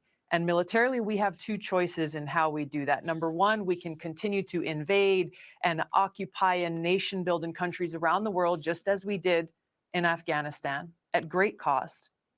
Number two, we can take a targeted approach using airstrikes, using our special forces to go in and go after these terrorist cells. The reality is that the cost to the American people, the cost to our troops, the cost to civilians will be far less if we take this very targeted approach to go after these jihadist terrorist cells than if we continue making the very same mistakes that we saw in Afghanistan and other parts of the world of invasion, occupation, and nation building. Jesus. Can I be in a room Christ. with her? Can I be in a room with her? Sorry. That is unbelievable. That clip is, by the way, way worse than I thought it was gonna be. I told you guys, I only read what she said, but she is calling for the expansion of the war on terror. Do not get twisted. That is what she called for. She is calling for us to continue to fight this war on terror. How can anyone claim she is anti-war? And hey, if the U.S. just goes with a drone and airplane, it's not war. It's saving people. Buddhists. Atheists, a comment just said, Christians. also I clicked the wrong one, but Judith said, look at Tuck's face. I think Tuck always does that face, but I think there was a second where she's like, what the fuck did she just say? I thought you can tell that even he was thrown out. But go ahead, Kareem, and then we get Peter in here as well. Jesus, it's very difficult to unpack this because there's so much to say about this. First of all, when I hear her talk, it's like being thrown back 20 years, approximately 20 years, when George Bush started his war on terror, like as if she is just stuck in time. And you almost see that she is doing something. She is deliberately, continuously using language, a kind of language that we have that psychological part again. She's continuously repeating that Islamist terrorists, these Islamist terrorists. You see, don't forget, popular politicians like this have a complete team behind them, a complete rhetorical team. She knows what she is doing. Islamist terrorists, they hate our lives. They're the biggest threat to our existence and that kind of stuff. I remember the last time you also showed us a video, Nick, where she said that these Islamists try to force us to change our way of life into their beliefs, so to convert us. And I was like, any person who believes this nonsense, that these people in their own country are blowing themselves up because they want to convert us to say, hey, great religion, we want you to be like us, so we'll blow ourselves up in our own country against our occupiers. It just doesn't make sense at all. What she is doing here is a deliberate attempt to shape our mind into thinking that the biggest threat are the victims of the United States empire. Okay? They are not our biggest threat. They don't try to convert us. The only thing that is happening is that they are fighting against an imperial power that is occupying their countries and in fact wiping out most of the Middle East.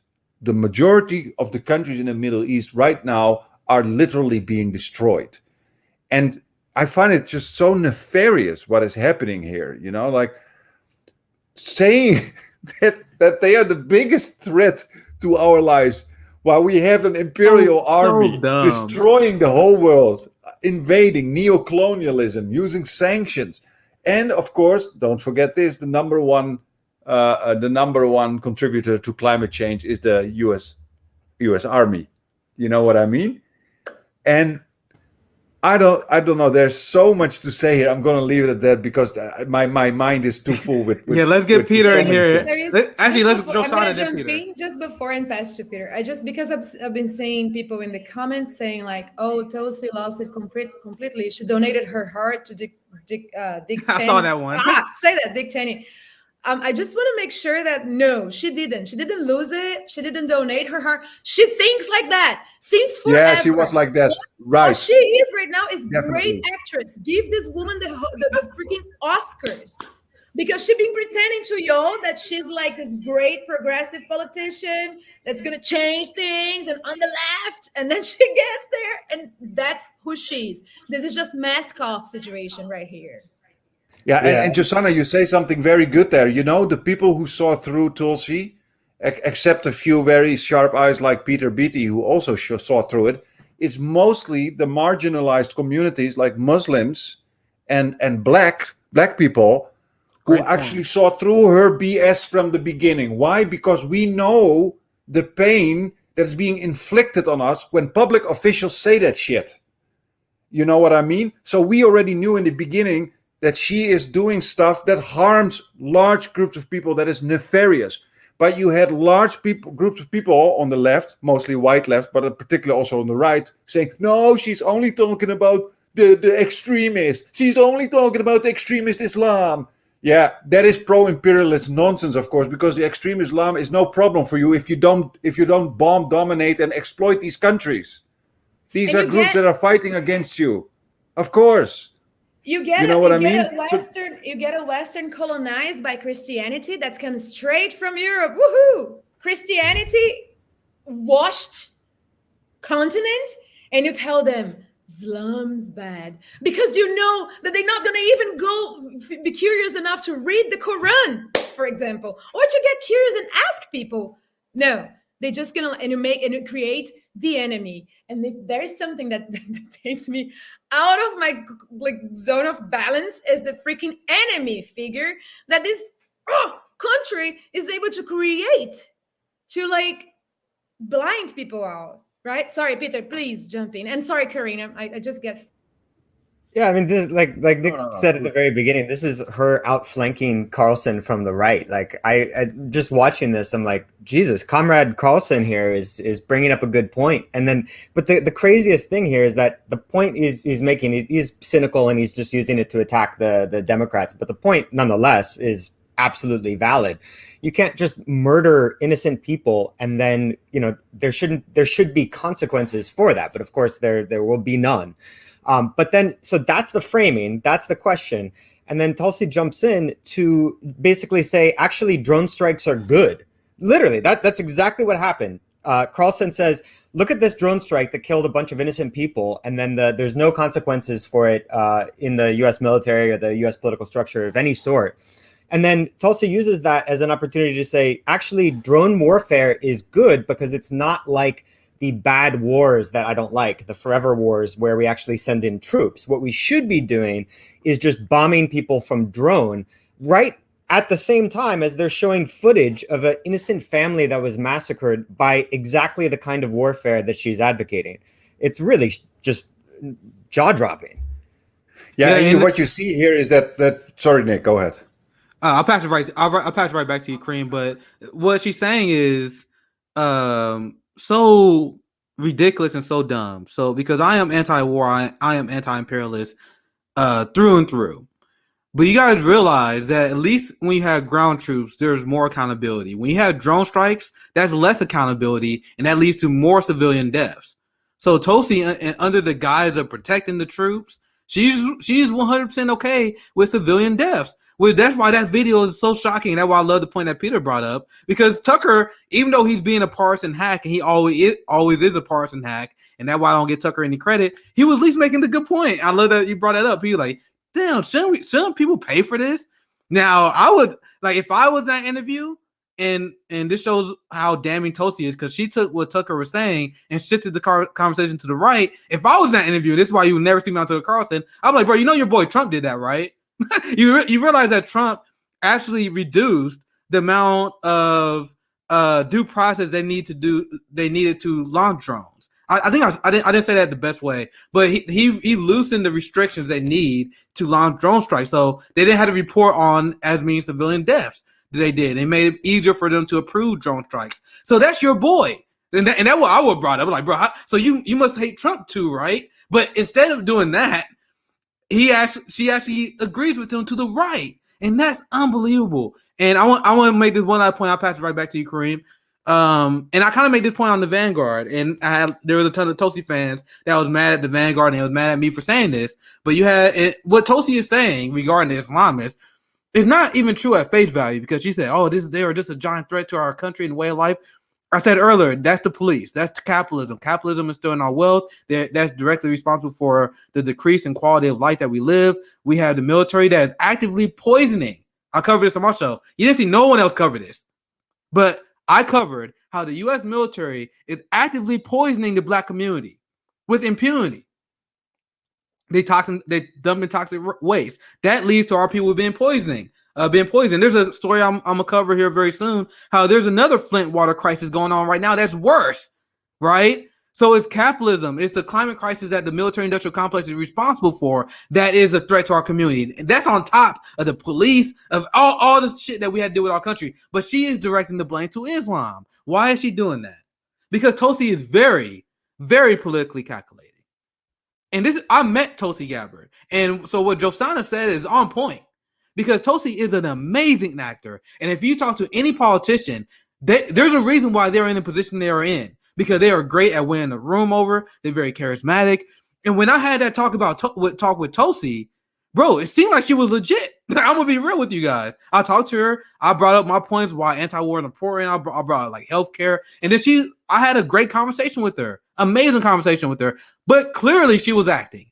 If you look at the political steps she has made. Because once again, she's very politically calculating. Because she knows, this is the calculation. I'll pass right back to you, Karim. She knows that she burnt the bridges of the neoliberal establishment when she endorsed Bernie over Hillary Clinton. But then she did a lot of horrific stuff. Her record was exposed by many progressives, and a lot of the progressive left turned against her as well. So she lost the favor of the progressive left, of the neoliberals. So she has one option: shift to the independent right and MAGA supporters she saw that they liked her because she took down Hillary Clinton. That's it. So then she's like, all right, I'm going to grow this as my new fan base, get into right-wing media. I'm going to give up all my power, even though I'm in fucking Congress in the middle of a pandemic. You know how much, if she actually cared, you know how much good work she could have done, but she threw that away because she didn't want to get primary, because she don't actually give a fuck. Now, I wanted to talk about the Islamist thing and show you guys why she is so deeply unserious with this, because I seen Tosi fans like, oh, well, she talked, and Kareem was talking about this as well. Oh, Tosi, she's talking about, radical Islam. I don't even have to debate that point, but you guys understand that it was George W. Bush Jr. George W. Bush. He said he invaded Iraq in the Middle East because he got a message from God. You realize that, right?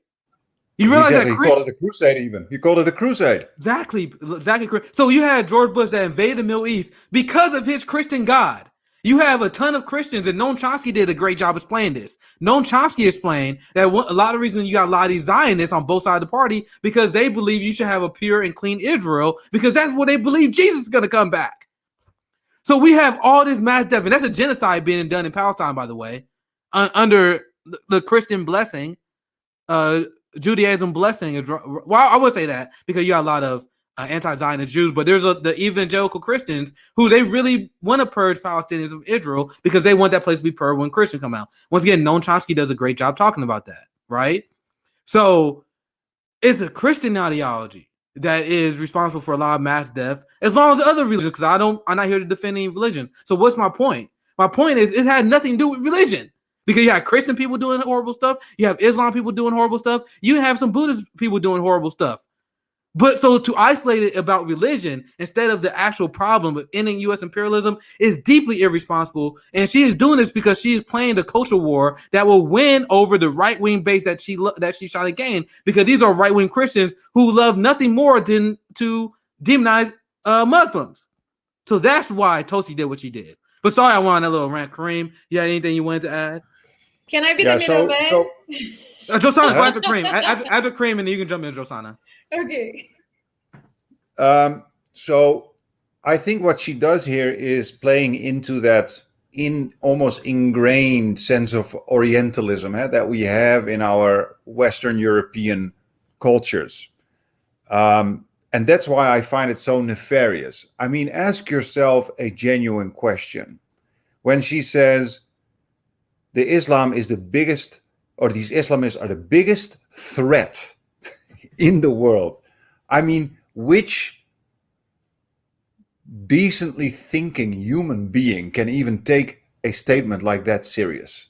I mean, really, I don't feel threatened when I walk around in my country, whether it's in Hong Kong, whether it's in Malaysia, what's a majority Muslim country, whether it's in the Netherlands. I don't feel threatened by Islamists. Actually, I feel very threatened by the total havoc that's being wreaked by the United States around the world. It really scares me. It seriously scares me. Plus all the demonization of groups against each other through our media systems.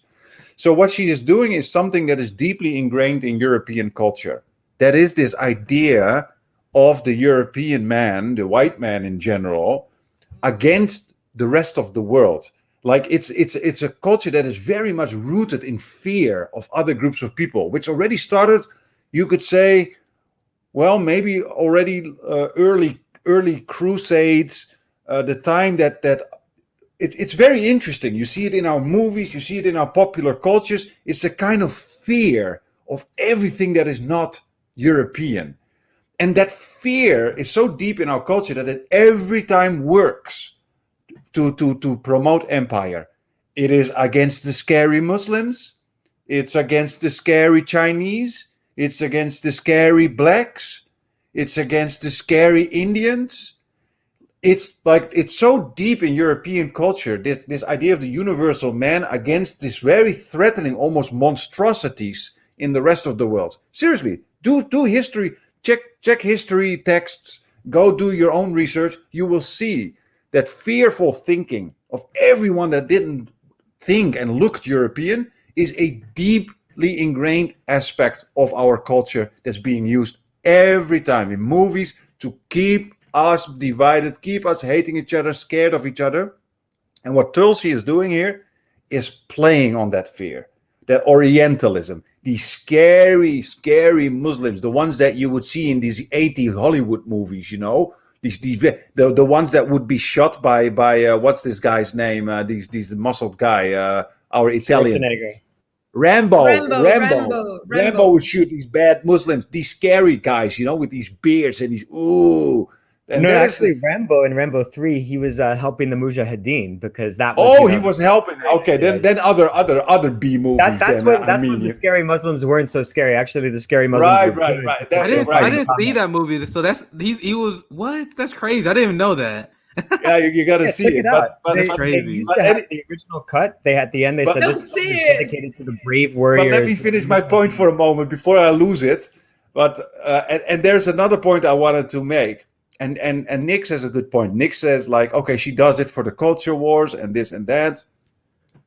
I think there's even more nefariousness behind this really, really obvious attempt for her to use that language, you know, these Islamist terrorists. The way she says it, it's almost comical, you know. And I think Peter can tell us more about that. Is we need to ask the question, why is she so focused on Muslims? By the way, it's also weird she says Turkey, you know, because Turkey is a bit, well, you could say is a bit on the side of the United States sometimes, you know, and a bit against Iran. So it's very weird she lumps them together.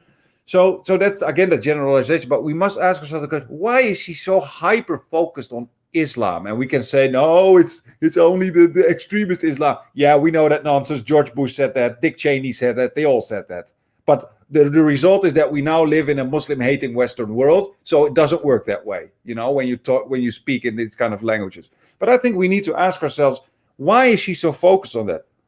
What are the deeper reasons behind it? And I think Peter can say that something. Where does the money come from, for example? Where does the money come from? There is a deeper reason why she's so anti-Muslim. But I'll leave that to Peter. He knows more about that.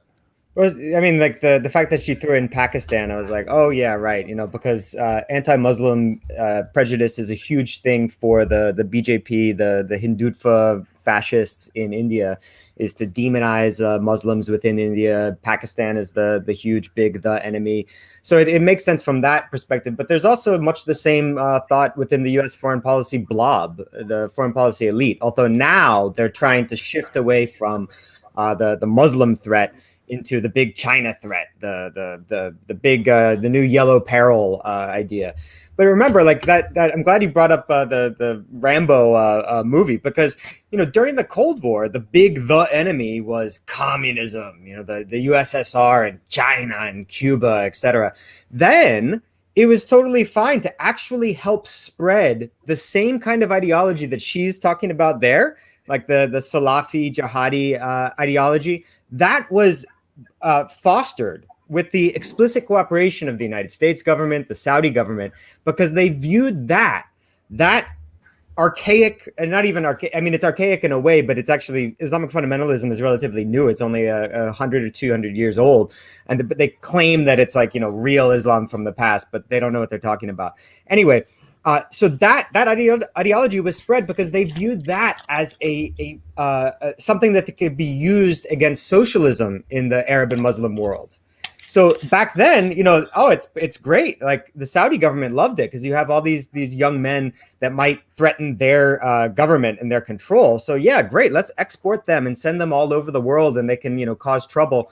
Then as soon as they're no longer useful, they're just forgotten. And then the U.S. government and the foreign policy elite is searching desperately for a new enemy. Like Noriega, is it drug traffickers? What can we use to justify our military budget, to justify our empire?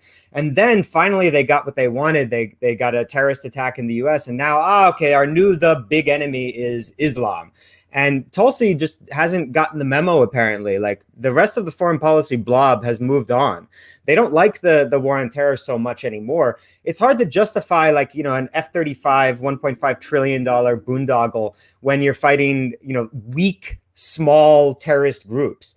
Instead, now it's primarily China and secondarily Russia. The Democrats still have this weird Russia fixation. But yeah, it's the same old story. It's just who's going to be the new big enemy. And these people, I think, really believe it. It's pathetic, but yeah, that's let's get Josanna in here. I know she wanted to say something. Thank you. I just want to, we were talking about the psychology of imperialism, and we were talking about trauma and PTSD, right? Yes, I am a person that lives in PTSD and trauma, but the way to heal it is to defeat imperialism and capitalism. It's to end and stop that. Then I'm healed. Then I think I'm beautiful. Deal? That's the way to heal trauma. And another thing about talking Tulsi being an actor, politicians work on that. That's their career. That's what they do for a living. So they want to go up in their career. So they're going to tell all kinds of lies. They're going to make all kinds of alliances just to get where they want to be. It's stop believing that they will bring some kind of change. They won't. We've seen it. We're seeing that just right now. We were like, oh, let's change Trump for Biden and we were going to win. And didn't happen. Another thing is we have a term in Brazil, and if Mateus or there are other Brazilians here watching, we say passar pano is what people were like, well, but she's only going after the radicals and everything. We call that mopping. You're mopping so the person can walk over the clean floor. Stop. They are not doing that for you. They are doing that for their own interests. And I remember, I'm old enough to remember, right very close to 9/11 when happened, the whole thing happened. And it only showed in the news, but it was 1 a.m. I was watching the news, and then I saw this in Brazil, okay? And I saw in the news Because no, there was the anthrax thing, the envelopes with the powder that was giving people some kind of like whatever allergy and killing people. And then I saw that W. Bush had a list of countries that dominated the knowledge of anthrax. And by that time, it was Lula's government, and he was standing against the U.S. So in the list was Iraq, Iran, Brazil was the third.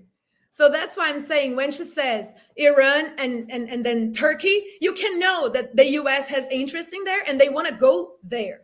Because whenever they call you a terrorist, it's because they just want to take over your territory and dominate it. Well said, Josanna. And it's funny how whenever I plan these panels, I always plan them to go for an hour, and we always go way over because we can talk all day. Because just like Assal said, it does feel like we're just friends bouncing ideas off of. So that's how I feel, at least. So I'm thinking about making this a weekly series because there's so much to talk about on these panels. I still didn't get to everything I want to talk to. But before we wrap up, I'm gonna toss it to the panel. I'm gonna toss it to Karim. Any last thoughts on the subject that we at hand? Any last parting words? And this is the time you want to plug anything before you wrap up. But I'm gonna start with Karim. We work our way around. But last word on the topic or anything that you want to leave the audience with before you wrap up. Yeah, no, I just agree with you, Nick. I think we always have so much to say. We could we could go on for hours, man. But I think that's a good idea to do this as a weekly thing.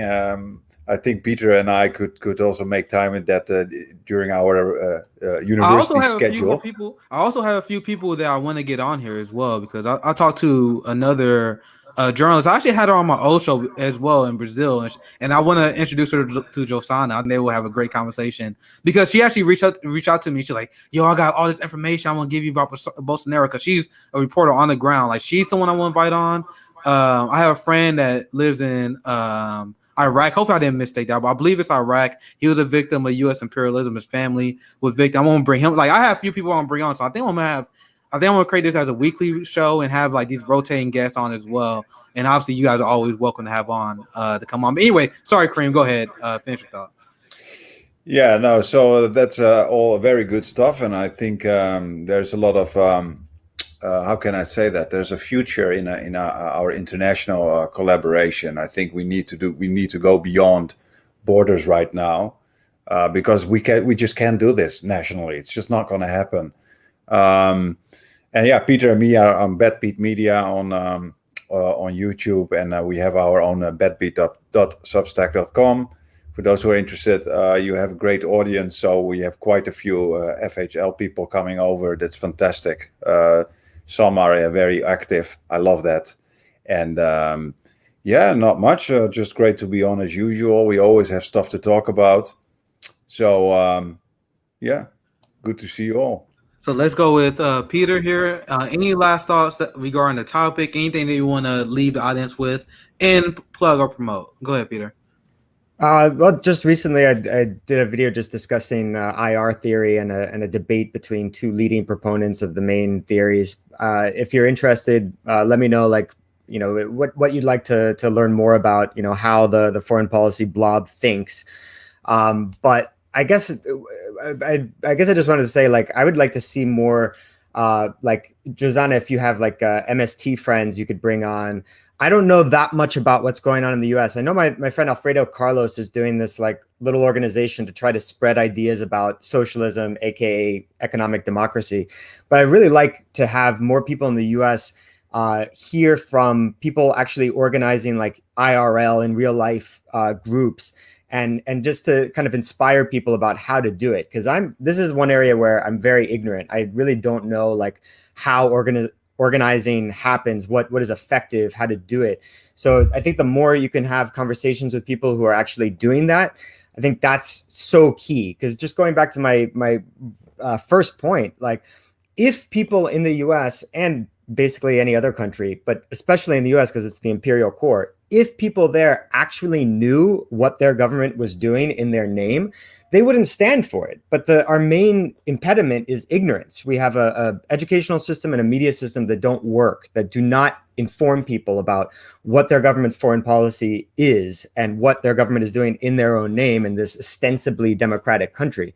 So if we can get people who have organizing experience and just to share about how that works, because if we can get like a network of organizations, local organizations that do things like the Black Panthers did to improve people's lives in small communities, then that kind of a network can also be a way of educating people. And then, these ideas can kind of spread like wildfire so that you have a more educated, informed populace that can actually stand up and demand and enforce their government to basically roll back the empire.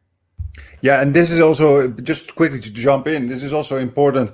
Like Peter and myself, we are working as a professor here at a very elite university in Asia. And people would always say like, oh, but that's the academic left. And then you have the boot on the ground left. And these people are always, that then you have the divide and conquer again. But what you actually need to have, and Professor Richard Wolff said the same thing, we, the academic left and the boots on the ground left, we need to combine, because you need the hands and the brains and everything you need it together to build that movement. And I believe in that. I think we all should just combine our powers and our relative expertise and start working together instead of that nonsense kind of divide and conquer game that's also going on within the left, which of course makes us powerless. That's the problem. It makes us powerless. And you said like, okay, hey, what, for example, Black radicals did in the old days, that stuff, community helping and stuff. Yeah, and I think we need to do that internationally as well. We need to build some form of really, an organization, so to speak, maybe meet each other in the future, maybe build media networks, but we need to get our stuff out more among people around the world. I strongly agree with that, Karim, because I had a lot of conversation with CJ and Rome. I talked about it on air before.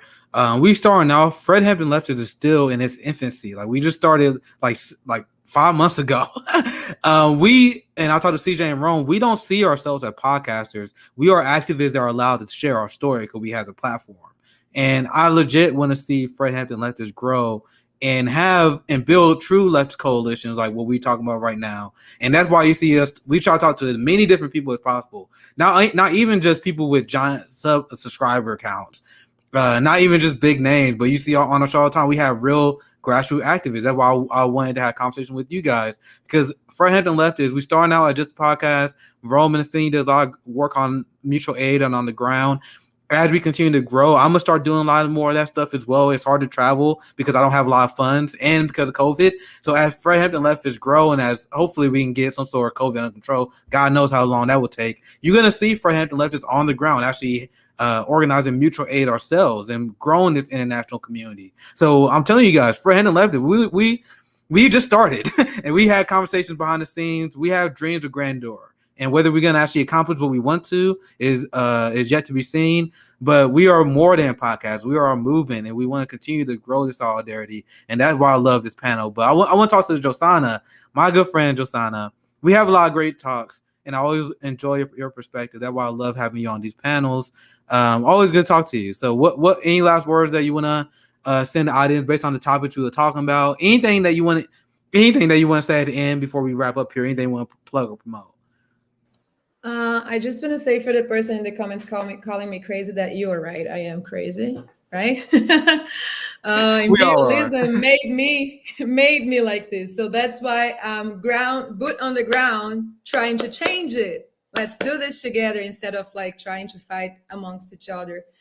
I do have this idea, and I am already in contact with people. The first people I want to bring is the native people. There are campaign in front of the house. It's been a long time, like 3 months that they are there trying to fight for the right of existing, and because Bolsonaro wants to take away their land, the little spot of land that they still have.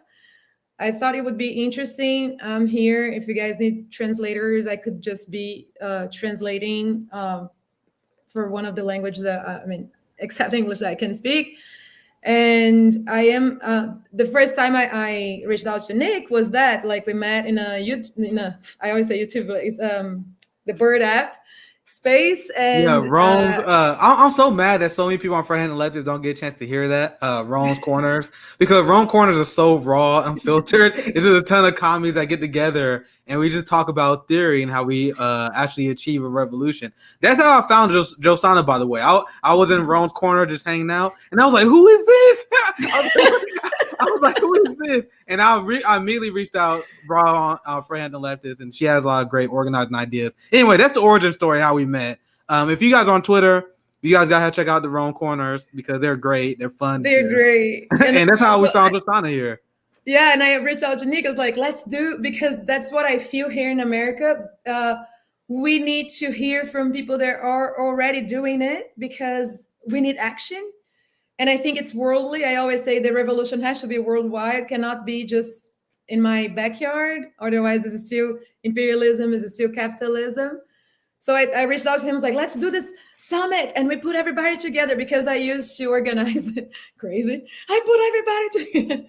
I used to organize a little part of the organization of the world. I'm going to try to translate. Fórum Social Mundial. Worldly Social Summit. I'm not sure if it's still happening, but we used to organize that, and I think that's just so healthy. It's like 3 days you go and you camp, and you have like talks, and you have workshops, and then you have like you sit together by the fire, you have a party, because it's also important for the mental health of the revolutionary to like let things go. I'm in, Josanna. Yeah. I'm in. Let's do this. And always like to say to people here in the US, when you are fighting to change the ways your own country is going after the world and yourself here, you are fighting for the world. And that's what I feel like. This is the epicenter of the unbalanced world we have now. So let's try and change it together with love, a lot of love, but also craziness. It's good. Well said, my friend Josanna. And this is why I love you. I love each and every one of you. Peter, Karim, and Nick, my family. Absolutely, my fam. And that's why love you back. I love these conversations, because once again, I only planned an hour, guys. We did 2 hours because these things fly by, and we got a lot more we can discuss. I can't wait to next week's show. So if you enjoyed this, please like, subscribe. Also check out on Bett Media, because the replay of this video in full is going to be on their channel. So I ask you guys this: if you guys missed the beginning, check out the replay on their channel. Help boost them up, because it's more of a collaboration more than just FHL. We just streamed it on this platform.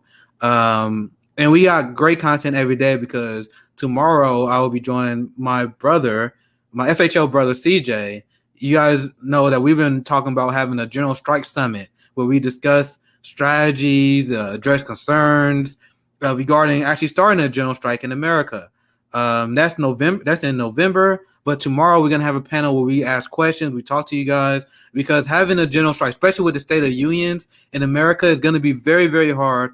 And we just need to have the ideas so we can educate our comrades. So tomorrow we're going to have a panel where we brainstorm this kind of stuff, have a conversation. We had Comrade Misty. We have Liv from CJ Show. We have a great panel. A lot of people going to be on there as well. So make sure you guys check that out. Our roundtables every Thursday as well. So we got content for you guys every day. So thank you guys for checking us out for Hand and Leftists again. This is the International Leftist Coalition panel. We sign out. Thank you guys for watching.